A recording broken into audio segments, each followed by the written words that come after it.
E hoje, 28 de janeiro, é o Dia Internacional de Proteção de Dados. Sobre a importância de zelar pelas informações do mundo eletrônico, conversamos agora com o advogado, economista e coordenador do curso de Direito Digital e Proteção de Dados da FAAP, Renato Opsi-Blum. Doutor, bem-vindo aqui ao Jornal da Manhã, segunda edição. Obrigado, Olívia. Um prazer estar aqui. Bom, doutor, de WhatsApp a vazamentos de CPF, né? Proteger os dados nunca foi tão importante e merece também muito da nossa atenção. Como que nós podemos garantir mais privacidade ao acessar redes sociais e sites? Bom, aproveitando o dia, feliz Dia Internacional de Proteção de Dados, ainda que hoje não seja nada fácil manter toda esta proteção.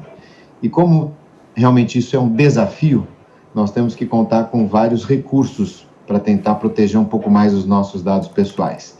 O primeiro recurso positivo, Lívia, é uma nova lei, em vigor desde o dia 18 de setembro do ano passado, que é a Lei Geral de Proteção de Dados, uma lei inspirada na lei europeia, na GDPR, na GDPR, mas existem muitas questões comportamentais que nós podemos trabalhar, aprimorar e utilizar no nosso dia a dia para tentar proteger um pouquinho mais os nossos dados. Ainda que nós tenhamos uma lei hoje que nos traga essa proteção, algumas proteções, diria que o comportamento, ele ajuda demais. Por exemplo, nos nossos aplicativos, nos nossos apps, no WhatsApp, por exemplo, no Telegram, enfim, a maioria desses aplicativos de comunicação, eles trazem a possibilidade da ativar a dupla autenticação. O que é isso? Então, normalmente, quando nós acessamos, criamos uma conta em algum lugar, acessamos um site, nós colocamos o nosso nome ou o nosso e-mail, normalmente, ou até o número do telefone celular, e criamos uma senha. Essa é uma autenticação simples. A dupla autenticação, ela envolve uma segunda senha que é encaminhada por algum canal, seja por SMS, seja por e-mail ou até por voz. Isso ajuda a diminuir o número de fraudes, na medida em que, se alguém se apropriar indevidamente do meu login, do meu e-mail, do meu telefone, etc., e da minha senha, ele vai precisar dessa segunda senha que é enviada em tempo real. O importante, e aqui vem a questão comportamental, é nós estarmos alertas também às fraudes que procuram obter também essa segunda senha. Então, são camadas de proteção que nós vamos adicionando para diminuir impactos e diminuir vazamentos. Além disso, é muito importante manter os sistemas, os programas, os apps atualizados. Hoje nós não temos mais aquele comportamento mais antigo de usar antivírus. É bom usar para quem tem, mais em desktops, mais no seu computador, mas melhor que isso é manter os sistemas e os aplicativos atualizados. Por que acontece isso hoje? Porque o desenvolvedor, quando ele identifica uma vulnerabilidade, ele já atualiza o programa ali na loja, e aí nós atualizamos muitas vezes automaticamente, mas não deixa de ser uma boa prática fazer essa atualização manual também todos os dias. Então nós temos aí como desafios, Lívia, de um lado, a aplicação da legislação. Eu participava nesse momento aliás, faço o convite, o YouTube da Opsi-Blum Academy está transmitindo em tempo real um debate hoje durante todo o dia com vários agentes de proteção de dados, inclusive alguns diretores de uma nova autoridade criada pela Lei Geral de Proteção de Dados, a Autoridade Nacional de Proteção de Dados, que é o órgão responsável por gerir, atribuir, adotar boas práticas, até por punir pessoas ou empresas no caso de vazamentos ou descumprimento da Lei Geral de Proteção de Dados. Essas punições só acontecerão a partir do dia 1º de agosto, mas a lei já está em vigor, ou seja, as boas práticas já devem ser adotadas. Hoje nós, em tese, temos então um cenário de proteção jurídica muito melhor, mas até pelo momento da pandemia, né, Lívia, todo mundo hoje digitalmente incluído, ou quase que incluído, mas usando de forma muito intensa a tecnologia, os meios digitais, isso por si só, quando você aumenta o uso, você traz mais vulnerabilidades. Então é uma questão, quase que uma briga de gato e rato, mas a boa notícia é que nós já temos uma lei muito boa, muito evoluída, e temos agora que insistir nessa prática comportamental, na educação digital plena e permanente. Exatamente, doutor. O senhor falou sobre uma dica muito importante, que é sobre a dupla autenticação, e nós temos também o rastreamento de localização no celular, que permite que as plataformas e aplicativos rastreiem nossas localizações com precisão. Então, quais são os aplicativos, de fato, que são prudentes a terem essa funcionalidade habilitada? E eu te pergunto também se existem crimes cometidos a partir do monitoramento de localização dos indivíduos. Vamos lá, Lívia. Hoje, em tese, quase que todos os aplicativos poderiam ter esta opção, esta ferramenta, né, essa atribuição. Mas, usando a própria lei, há esta necessidade? Então, essa é uma pergunta que nós temos que nos fazer a todo momento. Havendo esta necessidade, então nós passamos para a segunda etapa, ou seja, essa aplicação precisa ter essa localização para prestar o serviço. Por exemplo, um serviço de mapeamento, né, um Google Maps, por exemplo, mesmo o Waze, etc. Então, aí há a necessidade de se dar esta autorização. E essas autorizações, via de regra, elas estão configuradas normalmente na aba de configuração dos dispositivos móveis, dos iPads, dos iPhones, dos tablets, etc. E nós, usuários titulares dos dados, podemos gerenciar essas autorizações. Então, uma outra dica importante dentro da sua pergunta, aproveitando, faça uma revisão nas autorizações que foram dadas na aba privacidade, normalmente a aba privacidade, para que a gente possa verificar e conferir se realmente há esta necessidade, que é um princípio da Lei Geral de Proteção de Dados. Existe muita discussão com relação à necessidade, Lívia, de aplicativos que pedem determinadas informações. Em um primeiro momento, nós não vislumbramos a necessidade de aplicação prática efetiva. Essa é uma segunda dica que a gente dá. Então, se não há essa necessidade, essa aplicação prática, fica um sinal de alerta, né? E esse sinal de alerta pode ser confirmado, se positivo ou negativo, pela leitura dos termos de uso desses aplicativos. Eu sei que muitos desses termos de uso ainda são complexos, são longos, tem muitos termos jurídicos, mas isso já está mudando, até porque é uma obrigação prevista na Lei Geral de Proteção de Dados. Quando houver necessidade da coleta ou da obtenção do nosso consentimento, esse consentimento terá que ser devidamente informado. Então, não adianta nada eu ter um aplicativo e colocar um termo, enfim, uma política totalmente jurídica, muitas vezes até incompreensível, porque isso não vai atender aos ditames da LGPD. Então, Lívia, é uma mudança que nós temos aqui, geral, de cultura, de absorção, de compreensão, mudança positiva, procurando trazer aí mais proteção. Agora, doutor, anúncios e links, no que a pessoa deve desconfiar para não cair num golpe? Nós vimos muito com o auxílio emergencial, com o Pix, mensagens e links falsos chegando nos celulares. A pessoa clica e nessa o CPF é roubado, né? E é feito crimes com isso. Como desconfiar de certos anúncios e links para não cair num golpe? Lívia, há muita criatividade no uso fraudulento de dados pessoais. E essa criatividade, que nós chamamos de engenharia social, é que acaba induzindo a um comportamento equivocado nosso, dos titulares.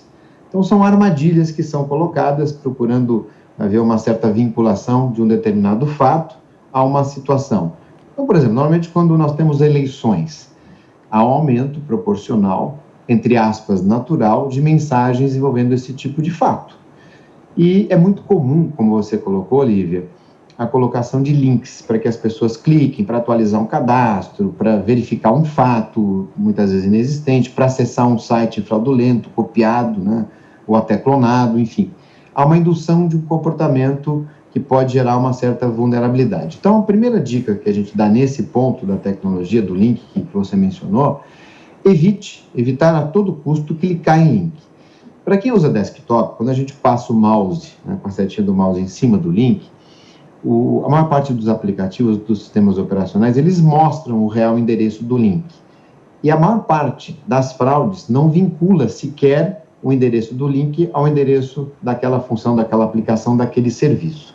Então, não clique no link, passe o mouse em cima, verifique se aquele link tem vínculo. Mesmo se tiver vínculo, desconfie, porque às vezes vem até o nome da empresa, do aplicativo e da aplicação junto, mas na sequência uma série de outros caracteres, muitas vezes incompreensíveis, etc., em que se clicando aquilo, ou você vai instalar um malware, um programa malicioso que vai monitorar o seu sistema, ou você vai para um site fraudulento. Então, evite clicar a todo custo em links que chegam por mensagens, né? Existe essa promoção, etc. Procure digitar o site daquela empresa e aí, acessando a homepage mãe, a partir daí é possível se verificar a licitude ou a existência efetiva daquele fato, daquela mensagem, daquela promoção, etc. É muito importante também, Lívia, na dúvida, pesquise. Use o buscador, use o Google, por exemplo, ou outros buscadores, colocando aquela promoção, aquela chamada, aquela mensagem. Normalmente, se for fraude, esse conteúdo já vai aparecer nos buscadores indexado como fraude, e isso ajuda bastante. Então, na prática, nós temos que ter paciência, cautela e desconfiança. E ir com calma, né? Assim que chega uma mensagem por SMS, o link, acho que a palavra de ordem é ter calma e avaliar bem. Mas, doutor, caso a pessoa seja vítima de fraude, como, por exemplo, o criminoso usa o CPF para contratar um serviço do qual aquele indivíduo não é o dono, quais são as instituições que o indivíduo deve procurar para conseguir resolver esse problema e mostrar que ele não é o proprietário, né? Aquilo ali foi uma fraude. Muito bom, Lívia. Em caso a pessoa sofra uma fraude, seja qual for a natureza, ou seja, ela é vítima de um problema, tem um ponto positivo. Hoje é muito fácil fazer um boletim de ocorrência digital. A própria Secretaria da Segurança Pública disponibiliza passo a passo isso. Então, podem digitar BO digital, BO eletrônico, mas melhor vá à página da Secretaria da Segurança Pública do seu estado.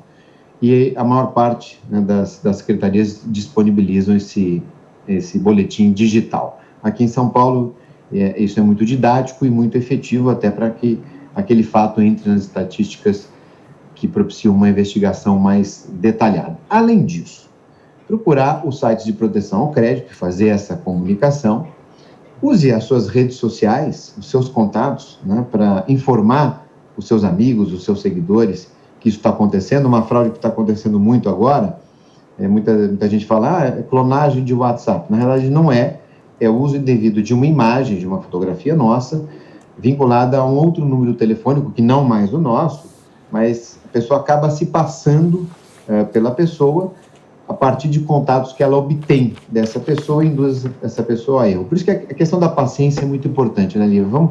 Quando vem aquela mensagem, você pode depositar isso para mim, me ajuda, etc. Calma. Vamos pensar, vamos refletir, vamos confirmar se isso é verdade, etc. Nesse afã de resolver a questão muito rapidamente, é aí que a fraude se concretiza. Então, vamos ter um pouquinho de paciência e vamos confirmar se aquela pessoa mesmo está se comunicando conosco. São várias etapas, mas acho que a palavra cautela e desconfiança realmente são as palavras que protagonizam. Sim, com certeza. Inclusive, eu já fui vítima de fraude, doutor, e olha que eu nem clico em links ou imagens que chegam assim para mim, mas os criminosos conseguiram usar o meu CPF para fazer uma ação. Deu um trabalhinho, mas no fim consegui resolver. Doutor, para a gente finalizar, em um mundo cada vez mais digital, qual que é o futuro da proteção de dados? Lívia, isso é irreversível, né? A questão da inclusão digital, da necessidade dos recursos digitais, é reversível. Então, ainda que todos sejamos vacinados, né, e o vírus seja erradicado, é uma experiência que agora vai estar sempre presente junto com a interação física, é algo complementar e positivo. Então, a tecnologia virá ainda com mais força, sem dúvida nenhuma. Qual é o futuro disso, né, e o que fazer? Então, existe essa questão da cultura, nós temos que ter uma disseminação mais rápida da cultura de proteção, de pesquisa, inclusive, tentar diminuir um pouco esse imediatismo, esse eu vou acreditar naquilo que eu recebo naquele momento, enfim, até não falamos aqui, mas mensagens diferentes do habitual, algo que foge do padrão, promessas mirabolantes, absurdas. Antigamente a gente até falava mirabolante, hoje não, promessas diferenciadas. Aí é dupla desconfiança, né? Falávamos de dupla autenticação, vou falar aqui de dupla desconfiança. Então, esse aumento da disseminação dessa cultura de proteção de dados é importante. Aliás, isso é uma prerrogativa também prevista com uma atribuição da Autoridade Nacional de Proteção de Dados, lá na LGPD, na Lei Geral de Proteção de Dados. E, ao mesmo tempo, sem dúvida nenhuma, teremos cada vez mais a influência da legislação. A legislação é necessária para impulsionar essa cultura, impulsionar boas práticas, para punir aqueles que descumprem a legislação e para trazer segurança para o mercado, para a sociedade como um todo. Então, teremos um binômio, né? A cultura da tecnologia, a tecnologia explicada e, ao mesmo tempo, um avanço legislativo, espero eu, proporcional.